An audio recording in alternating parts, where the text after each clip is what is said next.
completely empty. Knowing himself all too well, he assumed at first that he must have come on the wrong day or at the wrong time. But not so. This was the day, this was the hour, and this was the room. What was he to do? He had heard an interview once where a pianist said that no matter how few listeners showed up for a performance, he always gave those listeners his best. What if it's just one person, the interviewer had asked? The answer was that it didn't matter. That person deserved the best the musician could offer. McIlwaine had approved. In fact, this was the policy he himself had always practiced. No matter how few students appeared, he always gave them his best. But this was a new twist. This was no students at all. He knew what most of his colleagues would do, take the time as a gift and run. But there was nowhere he himself would rather be than here, and nothing he would rather be doing than teaching.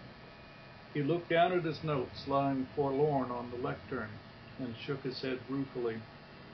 As a sort of joke, mostly on himself, McIlwaine looked up, swung his eyes across the empty seats, and delivered with full impressiveness the opening remarks he had so carefully prepared.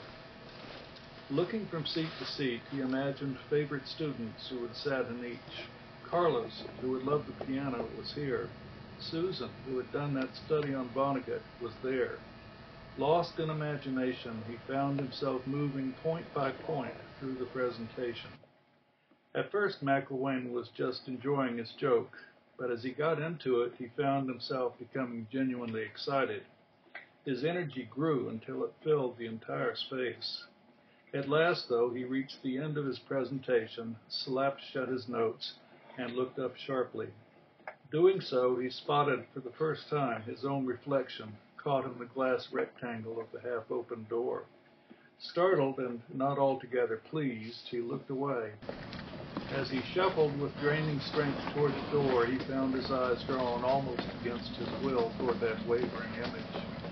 Even when he had managed to stumble past the door and up the hall, he still felt its mocking stare.